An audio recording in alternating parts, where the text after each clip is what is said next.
It is impossible to separate the mind from the heart, or the body from either. Because each human is one matrixed whole, we cannot disengage one aspect of our humanity from any other. This is a quote from Chap Clark from his book Hurt 2.0 regarding premarital sex. In today's society, sex has become nothing more than recreation.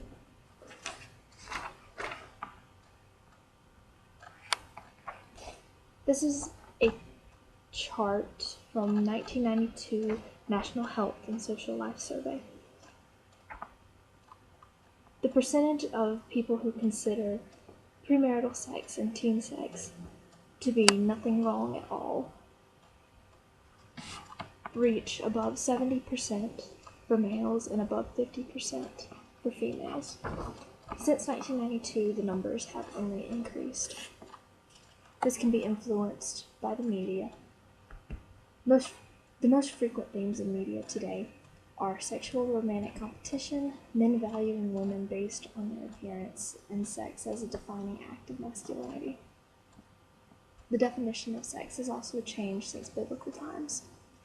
Anything other than the obvious definition of sex is not considered to be a sexual activity. We can find the true meaning of sex in Genesis 2:24. It says, "This explains why a man leaves his father and mother and is joined to his wife, and the two are united as one."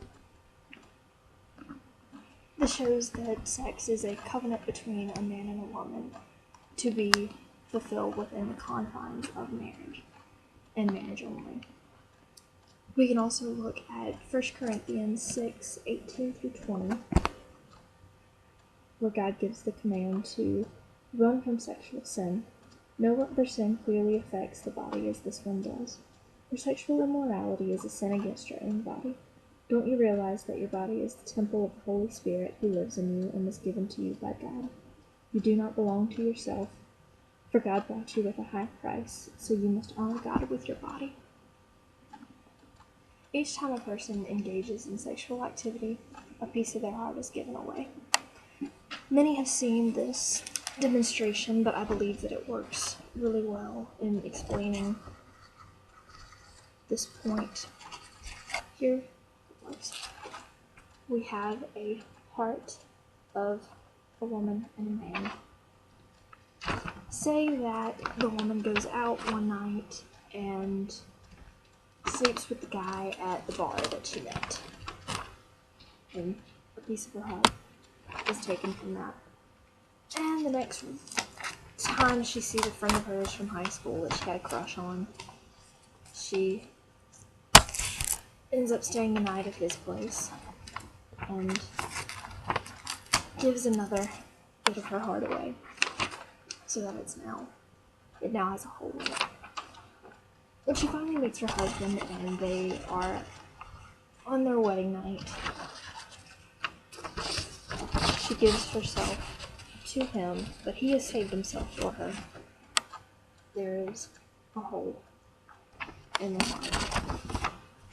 And this is one of the main reasons why marriages end, due to premarital sex. The trend of premarital sex is very prominent among teenagers also. Most teens have between 2 to 5 partners before their high school graduation.